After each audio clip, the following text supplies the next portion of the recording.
And welcome everybody. I'm Carly Bond with Tennessee Mortgage Bankers, and I'm thrilled today to have ArchMI here to do a special webinar for us. And Kim Miller is going to introduce our presenter today. And thank you, Kim, for being here today as well. You are always a great partner to TNBA and to all the local chapters, so we appreciate all that you do for us. So I'll turn it over to you and let you introduce our special speaker today. Sounds good. Thanks, Carly. Hey, collaborating with you and fielding questions from clients and discussions with clients in our Tennessee market, we thought it might be a good idea to invite one of our industry's most prominent credit risk officers. We're bringing today our very own ArchMI Chief Risk Officer, Cheryl Felkin, to kind of give us an update on the industry, what's going on out there, and some of the things she's looking at, and maybe give us some projections. So without further ado, Cheryl, welcome to the call, and thank you for joining us. Thanks, Kim, for the introduction, and thank you, Carly, for inviting me to join the group. It's good to be with all of you, even though we can only do it virtually these days. Well, it's certainly been a challenging year on many levels.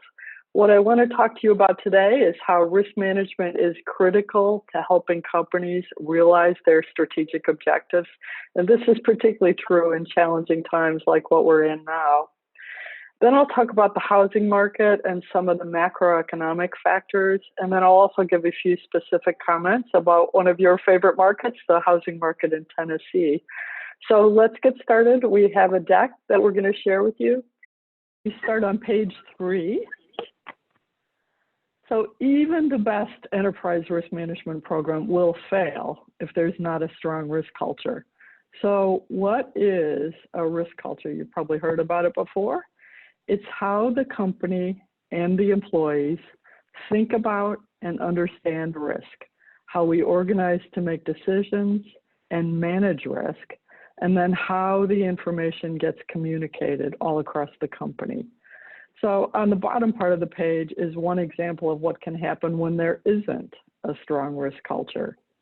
Equifax failed to manage their cybersecurity risk, which is so important these days, by not keeping up to date on their security patches and not communicating the risks internally.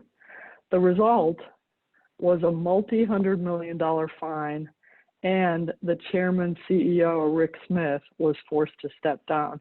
Rick Smith actually was a former colleague of mine at GE Capital, so watching this was a particularly painful example to see it unfold.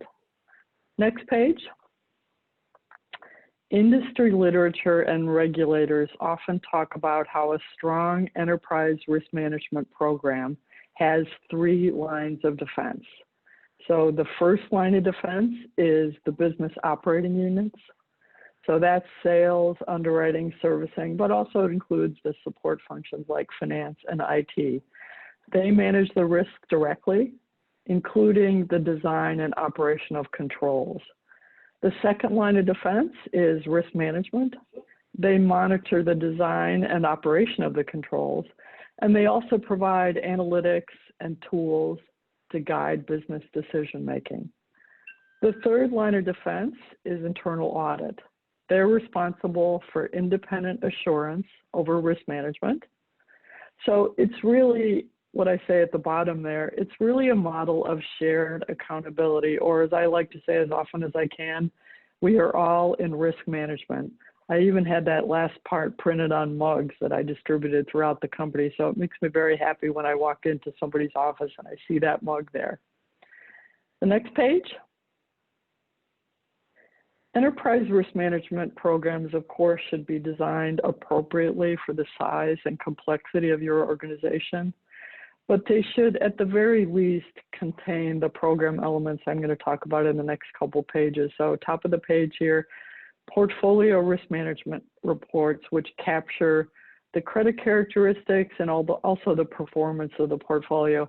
I show displayed there some vintage curves, and those are some of my favorite reports because they so vividly and visually show how your portfolio is doing year over year. And you can immediately see when things are worse than the prior year. On the bottom of the page, there are concentration limits. So you'll never get everything exactly right in risk management or in business management. But if you're at least not overly concentrated in risky credit segments or geography, you have a much better chance of surviving a stress event. Next page. If you're selling loans to Fannie Mae and Freddie Mac, you know this, you're required to have a quality control program. But even if you're holding loans in your own portfolio and not selling to the GSEs, you should audit your underwriting process to make certain that you're adhering to established guidelines and procedures. A poor manufacturing process can be very costly in a lot of ways through delinquency or repurchases, so QC is very important. At the bottom, you should stress test your portfolio to make certain your capital position can survive a stress event. So even if you're not required to do so because you're a smaller institution and regulators don't require it, you still need to do some level of stress testing to ensure your capital is adequate. Next page. You should have a governance infrastructure with chartered committees so that the roles, responsibilities, and the approval requirements are clear to everybody in the company. Next, you should have very good reporting, and that includes reporting that goes to the board so that the risks in the organization are understood at all levels, executive management, the board, etc. Next page. Now just a few quick examples on how credit risk management should be responding to the current crisis. Increasing the frequency of reporting can really help you spot trends that might get hidden in the less frequent reports that we typically do, the ones that are monthly or quarterly. You see the visual there with the graphic. And then think about how the environment might suggest you should change policies around things like the age of documentation. That's a big issue in the era we're in right now. So someone might have been employed or had a certain income several months ago, but that might have changed. And then how should you perhaps alter the economics, such as increasing pricing, to address the increased risk and losses that probably will result? Next page. Think about whether there are geographic differences in how the crisis will impact your business, and what are the implications for policy changes you might make or pricing changes to address those geographic differences. If you've been offering special programs or special approvals, should those be reevaluated in light of the current conditions? And then importantly, what changes should you make to your models to capture the new environment and make sure you're accurately predicting delinquencies and losses so that you can be pricing appropriately to remain profitable even with these heightened delinquency and losses? Next page. So in the next few pages, I'm going to talk about how COVID-19 has been impacting our industry so far. So this page is all about forbearance. So for many mortgage loans, in particular Fannie Mae and Freddie Mac loans, forbearance is being offered to borrowers with the possibility of deferring payments for up to 12 months. So the Mortgage Bankers Association has been tracking the usage of forbearance and providing this data weekly, which has been very helpful because many of us don't yet have complete information from servicers. You see the big, huge uptick at the beginning of the pandemic and then a flattening. In fact, in the last 2 weeks for GSE loans, the percentage in forbearance has actually gone down. It's, as of just yesterday, it's 6.2%. So notice that comment from Mark Calabria from last month, that 30% of borrowers under forbearance, at least at that time in May, were still paying their mortgage. So we've been told by some of our large servicers that there was confusion at the beginning of the crisis on the part of borrowers. They thought forbearance was something like the PPP program where there was some certain dollar amount that was approved, and after that was allocated, there wouldn't be any more. So people rushed in to request forbearance. There's still a lot of uncertainty, and we expect the percentage that are delinquent within forbearance will increase a bit, but it is an encouraging sign.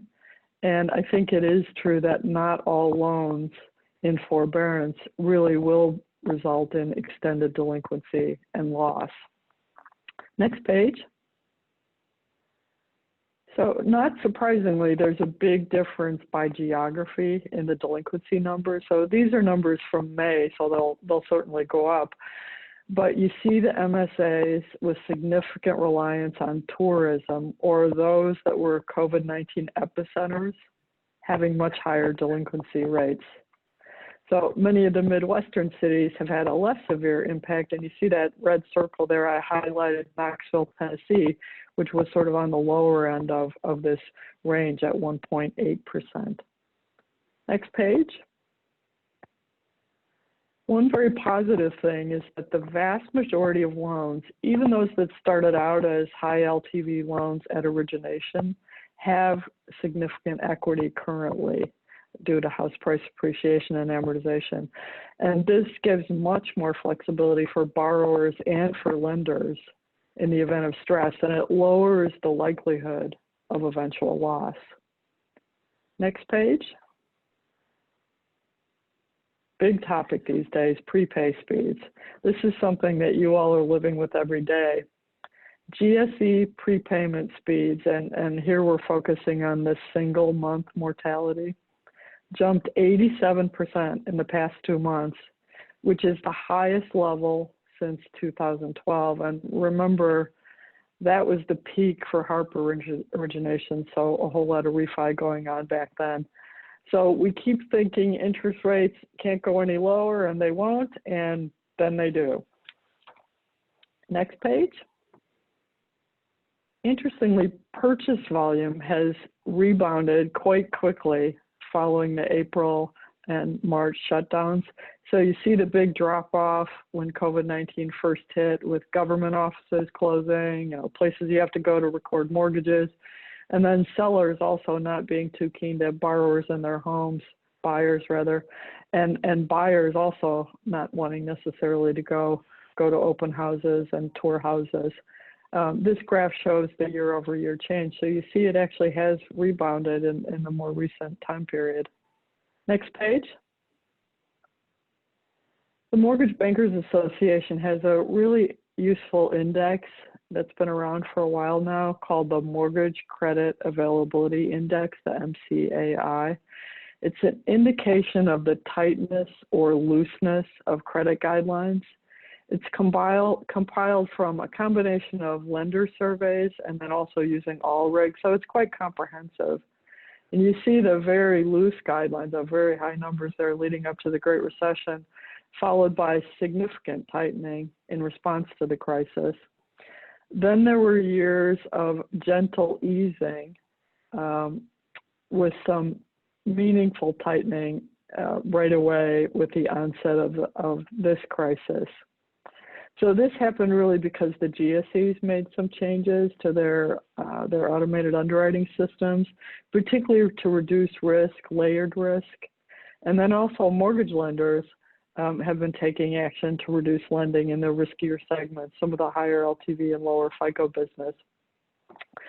So some reflections on how this changes from the last recession. So those of you who lived through the Great Recession, you'll recall this kind of rapid response from the industry really didn't happen back then. And perhaps it was because the Great Recession was a crisis of the industry's own making. So maybe there was a little bit of denial and resistance to change. This crisis really came from outside the industry. So the response from the industry and from government has been swift. And I think that bodes well for how this is likely to play out. Now I'm going to talk a little bit on page 18, beginning on page 18, about the Tennessee housing market, a little closer to home.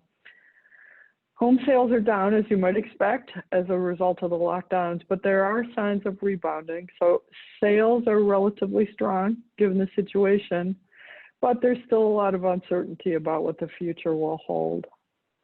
But on a positive note, the fundamentals were strong going into this. with an undersupply of housing, and that's particularly true for starter homes. So that supply and demand imbalance helps to keep prices moving up. So this recession will likely be far less painful than the last one, and we'll look at exactly the reasons for that in a few moments here. Low interest rates are likely to be the new norm for quite some time. There will still be house price growth, but at a slower pace. So Tennessee happily has in-migration due to the many advantages of living in your state. You all know that because you live there. But that bodes very well for the housing market in Tennessee. Next page. Let's look at GDP. The consensus of economists is for full year 2020 GDP to fall by 5.5%. Moody's Analytics and others expect a swoosh, as they're calling it, so like the Nike swoosh, with a big drop followed by a little slower recovery. In the Moody's Analytics forecast, it takes 2.5 years for GDP to return to fourth quarter 2019 levels versus the Great Recession that actually took 3.5 years to return to its pre-recession levels. They also predict that GDP could remain below what's called the potential, this potential line, for 3 years versus the 9 years that it took in the last recession. So you see that displayed in the graph. Next page. Lower interest rates have a lot to do with home sales, and they are really powering the home sale levels. The graph on the top shows mortgage interest rates. The gray bars are the recessionary periods. The bottom graph is the year-over-year percentage change in home sales, with the blue line being the U.S. overall, and the red line being Tennessee. In recent times, as you can see, Tennessee's been pretty well tracking the U.S. average. They're sort of right on top of the line there. So that's good sign for Tennessee. Page 21. The economy in Tennessee, as in so many other places, came to an abrupt halt because of the pandemic. But before the outbreak, the economy was actually doing very well. So employers were struggling to fill openings in all kinds of sectors: business services, professional positions, manufacturing. And for nearly 3 years, the jobless rate in Tennessee was lower than at any time on record, going all the way back to 1976. So this led to upward pressure on wages and labor force growth. The temporary business closures caused the unemployment rate to spike, as you see in the graph there. Factories are struggling with weak demand and supply chain disruptions. That's happening across a lot of the country. You see the house price index for the U.S. and Tennessee on the bottom left, and the growth in employment and also the unemployment rate in the graph on the right.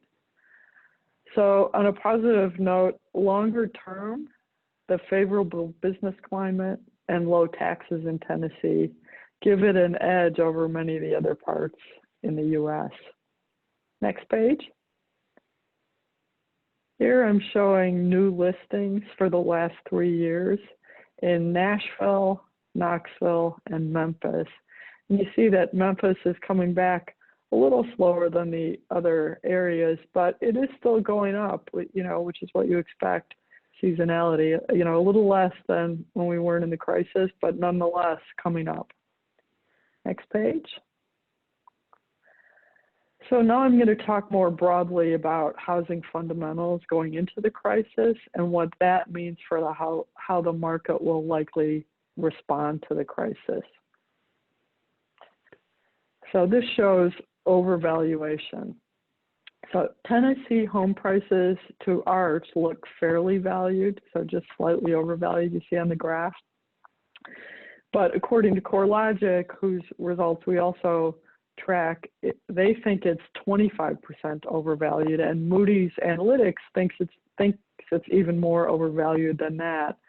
Arch's fundamental home value model uses various affordability components such as income, interest rates, employment job mix, population growth, vacancy rates, and proximity to large metros. So those are all drivers of home values. We developed it using advanced artificial intelligence, machine learning, and traditional regression modeling. So for the sake of all on the phone and those of us who invest in Tennessee, let's hope our model is the right one on this particular subject. Next page. Low interest rates are most definitely helping the housing market, and the wide spread between the 30-year mortgage rate and the 10-year treasuries improves lender profitability, as you're all experiencing. So given this elevated spread, there's actually a reasonable chance that mortgage rates could drop later this year, assuming that lenders can keep up with the application volume. So we've certainly heard from various of our customers that they've kept rates higher than they might need to be just to control the application volume. Next page. So this is the year-over-year percentage home price growth through the first quarter. So it doesn't reflect all the way through June, but it's through the first quarter. So you see there's growth in all the states, and Tennessee is there at 6.3%, so a very healthy 6.3%. So a robust, healthy housing market as we headed into this crisis. Next page. Another factor that affects house prices is whether we're underbuilt. So this whole supply-demand dynamic. So the U.S. housing market is most definitely underbuilt. The graph at the top shows housing construction as a percentage of GDP, and it remains below average. And as you can see, it never fully recovered since the Great Recession. It dropped off significantly after the Great Recession and is still below that dotted line. So estimates vary, but roughly 1.3 million new homes get built in a year. And most estimates are that demand in normal times is between 1.5 and 2 million. So you see a perpetual shortfall there. So this supply-demand imbalance serves to push prices up. So I was an economics major, and it was a lot of years ago, but I remember the supply-demand. When demand is high and supply is low, prices go up. And this is particularly true at the lower price points, the less expensive houses. Next page. Affordability has been worsening over the last 7 years because of house prices going up, but it's still pretty good, aided by these low interest rates that we've been experiencing. So this particular graph shows the percentage of median income needed to buy the median price house. So that's essentially DTI, as we all talk about it. It's now 30% versus that dotted line there, 34%, which is what it was during what you might think of as normal times, 1987 to 2004. So this graph displays the statistic going all the way back to 1975 up to the present time. So a little comment on this graph. I bought my first house in 1982, which is pretty well the very peak of that graph. But I was pleased to be in my own home, and I was a first-time home buyer that profited from a GSE loan, and I was very grateful.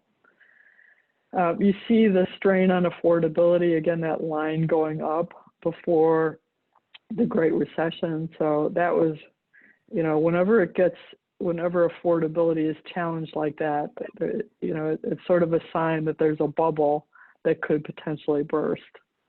Next page. So this is that same statistic for 3 Tennessee cities as compared to the U.S. overall. So affordability in Memphis, Knoxville, and Nashville are better than the national average. So that's actually a good thing, and will hopefully allow Tennessee to survive better than many other states as we go through this crisis. Next page. So this map shows that same statistic for all the states. So the average, just looked at a couple of cities within Tennessee, but the average for all of Tennessee is 25%. So much more manageable than what you see there, California at a choking 50% and Washington State at 37%. So this dynamic makes house price declines in a state like Tennessee much less likely, even given the crisis that we're going through right now. Next page. So this map is another way to look at the same question. So this shows the difference of now versus what it was during that historic norm time, the 1987 to 2004. So for Tennessee, there's actually better affordability now than there was during that earlier time period, whereas California, Oregon, Washington State, and Florida got worse. So that's going to put pressure on them and will make it tougher for them to navigate through this crisis. Page 32, next page. Another factor that impacts the demand for housing is demographics. There's no getting away from it. The average age for first-time home buyers is 32 years of age. So you'll see on the graph, millennials, and particularly those that are in their late 20s, are the largest share of the population, and they're heading into their peak buying years. So what that means is over the next 10 years, the number of people in their 30s will increase by 4 million. So that big home buying population is going to go up. What partially offsets that is that the younger age buckets have a higher share of minorities, and they traditionally have had lower home ownership rates. Next page. So now let's talk about the R word, recession and housing. But there's actually some good news. We don't have much good news these days, but there is some good news. So it's not so much that this time is going to be a lot different, but it's more that the last time was very, very different from historic norms. So as we try and anticipate what's going to happen this time, looking to the Great Recession is probably not the best guide, so I'll point out why it was different. In 2007, the market was very overbuilt. Well, as we just saw, we're now underbuilt. In 2007, there was very, very poor loan quality, and by that I mean both loose credit guidelines and also pretty terrible manufacturing quality. This time, the loan quality on both fronts is very good. Last time, buyers had what's called irrational exuberance. So they were buying the biggest, most expensive house they possibly could as soon as they could find anyone who would give them a mortgage to buy it. This time, buyers are much more cautious. Last time there was poor affordability on average, and this time there's actually pretty good affordability on average, as we just saw from those maps. Last time the industry was loosely regulated, and this time it's tightly regulated. Next page. So for all those reasons, this recession should not be as bad as the last one. Take a look at the graph on the bottom. So once again, the gray bars are the recession years. Home prices actually went negative only once in the past 5 recessions, and that was in the most recent one, the Great Recession. So history would suggest that this time around, home prices should be flat to at the most down 5% before starting to recover in 1 to 2 years. Seems like a manageable kind of a change for most investors and owners and banks. Next page. This graph displays loans that are 90 plus days delinquent or in foreclosure. Troubled loans increased more in the severe 1980 to 1982 recession.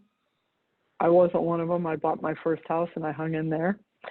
And in 2001, then you see what in 1990. So these scenarios are probably more likely to be what we experience in the current crisis than what we saw in the Great Recession, given the conditions that were leading up to it. So we're we're more like some of those prior 80, 81, 2001, 1990 than we are like what happened in the Great Recession.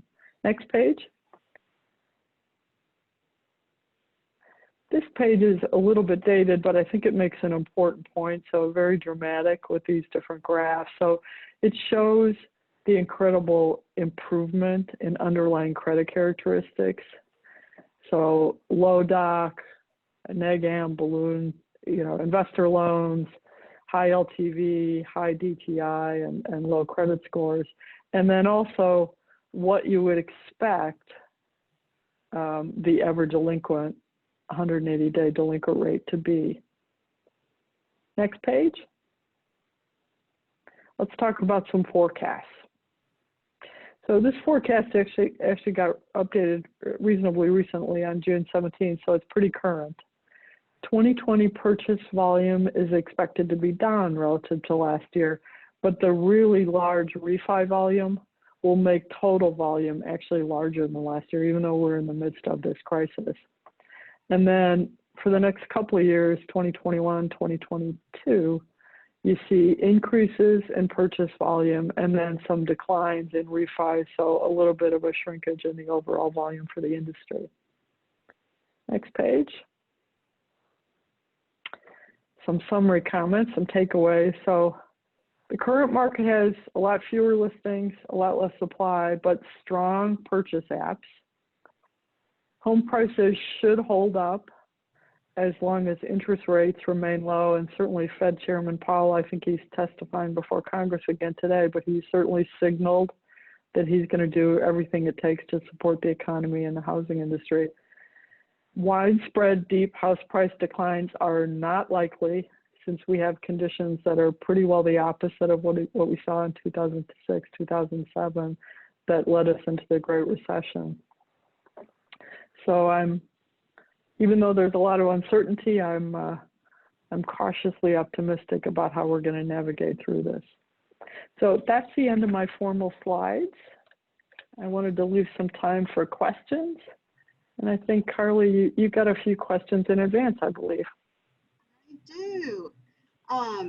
And as a reminder, if you have a question, you can type one in and we'll get to that towards the end. But I do have a couple of questions that were submitted previously.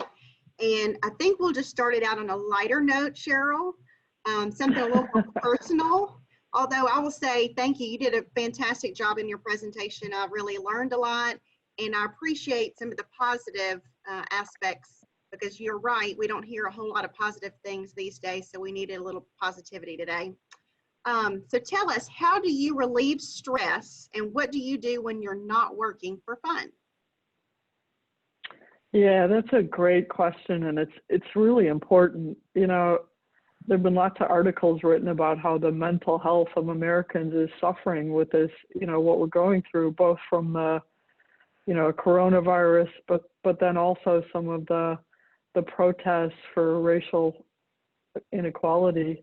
It's put a lot of stress on people, and then just adapting to the working from home is tough on a lot of people. And I know in the first couple of weeks when I was at home, I had to remind myself to get up and walk around every once in a while, because I found myself just sitting on my desk in Zoom meetings all day long. So a couple things that are proved to be really important to me is exercise. So I force myself at least 3 times a week to do this little walk around my neighborhood. I live in a neighborhood with a lot of big old trees and sidewalks, which a lot of neighborhoods don't have anymore. So I have a 3.7 mile path that I take, and I force myself to do that 3 times a week, and getting exercise is critically important.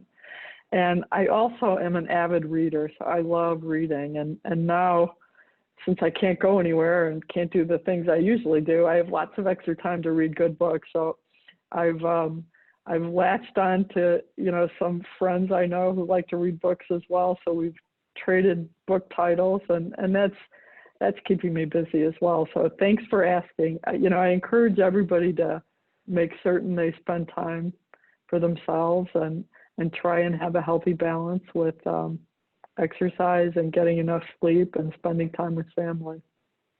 Good question. Well, so what do you see 2021 being like for our industry?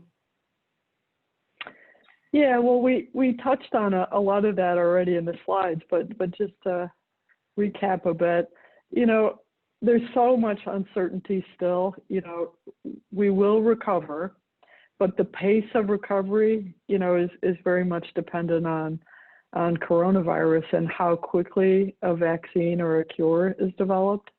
And, you know, sadly, we're seeing in the U.S. with some of the reopening that's happening, we're seeing a resurgence in, you know, in cases and sadly deaths. So that might slow down some of the reopening that's happening. So I think, you know, our chief economist calls this recovery a swoosh.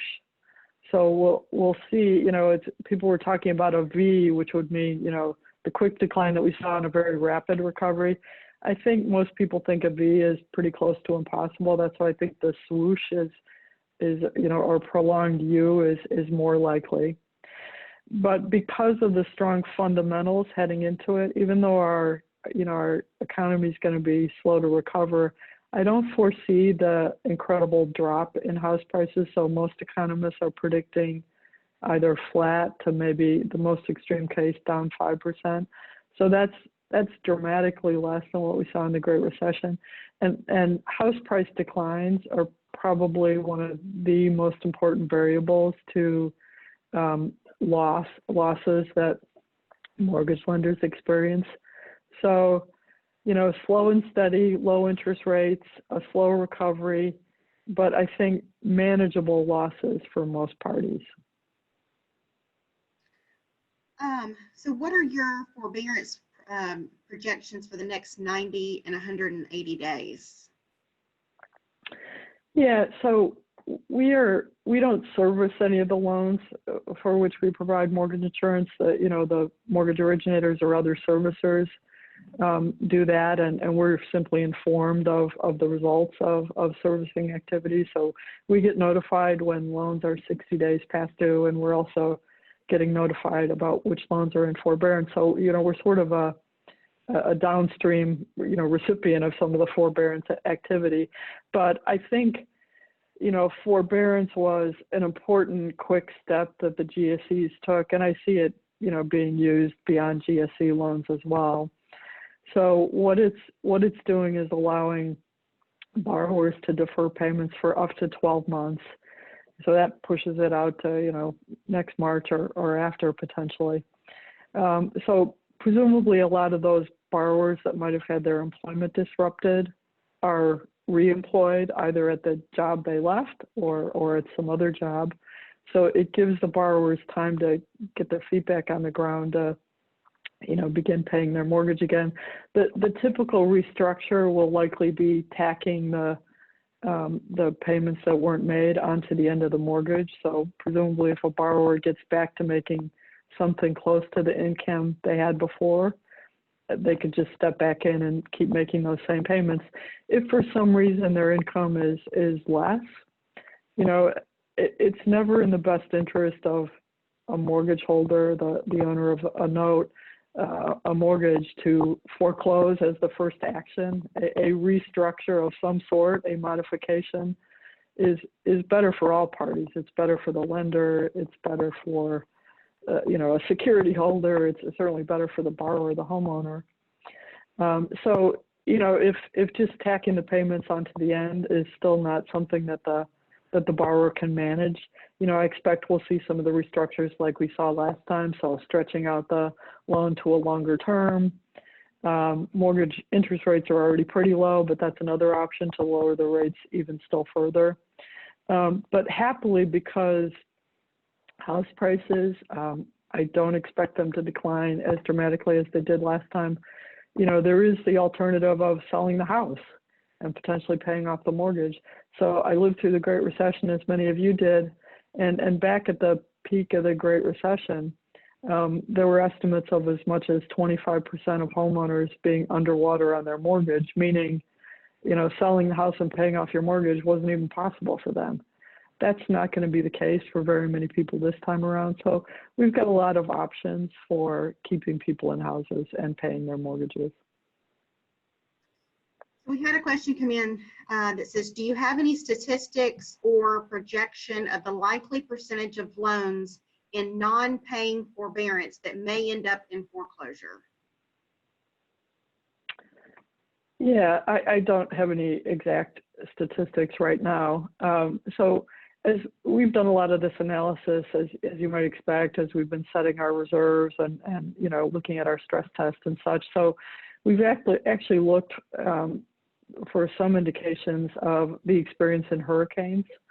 So hurricanes, you know, much like this, it's an event that happens from outside the mortgage industry, not the mortgage industry's fault. And it happens very suddenly, and all of a sudden a lot of people are delinquent or might be, you know, laid off from their jobs or lose their jobs altogether. So it's similar, the onset of it is very similar to a hurricane. The recovery will be a little slower than a hurricane, however, because partly, you know, as things subside, you know, the economy is a little more fragile than it has been with some of the recent hurricanes. But we still expect a big percentage of cures. So what we've modeled is similar to a hurricane, not quite as high a cure rate as with hurricanes, because with hurricanes it was, you know, pretty close to 100% cure rate. It'll be a bit less than that for this, but nothing like as bad as a typical delinquency. So a typical delinquency when somebody has, you know, a life event that occurs, what percent roll through. So again, a lot of uncertainty still, but will be more like maybe a hurricane than, you know, certainly what we experienced in the Great Recession. What do you think the new final QM rule will look like? Oh, that's a big question. Wow. Lots of conversation around that. So as I think you probably all know, you follow this, on June 22nd, the CFPB released a notice of proposed rulemaking, amending the ability to repay and qualified mortgage rule, and then also temporarily extending what's called the GSE patch. So putting us on a path to a broader definition of QM that'll put everybody on a level playing field. So getting rid of this advantage that the GSEs have had for the last several years. So what's in that proposal, it removes DTI, the 43 DTI, and Appendix Q, and replaces it with a pricing approach. So those loans would have a safe harbor protection if their APR, their annual percentage rate, is less than or equal to what's called the average prime offer rate plus 150 basis points. And beyond that, there would be a QM rebuttable presumption when the APR is greater than the APOR plus 150 basis points and less than or equal to 200 basis points. So there's sort of two segments there. You know, one up to 150 safe harbor, and then 150 to 200 rebuttable presumption. There is some industry support, and I think some significant industry support to moving that safe harbor threshold all the way up to the 200 basis points. If that doesn't happen, likely some business will shift to the FHA rather. And that would probably mean that minority borrowers in particular would pay more, so that an undesirable outcome. It's also an undesirable outcome that more business, you know, shifts to the FHA, where it's truly the government backstopping it all, versus a GSE loan where it's a lot of private capital backstopping the losses and protecting the taxpayer. So it's sort of an unintended consequence there. And then beyond the impact on borrowers, there's a new proposed enterprise capital rule, which is sort of the first step to getting the GSEs out of conservatorship. And that will likely result in an increase in G fees because it requires a bit more capital. And that could push more loans over this threshold of 150 basis points. So I think the argument's sort of an uphill battle. So that was sort of a long answer to your question. But I think in summary, I expect the ultimate outcome to be pretty close to what the CFPB has proposed. All right. Another question we had, how best can we maneuver the self-employed borrower through the mortgage process due to the events caused by COVID-19? Yeah, that's a big challenge.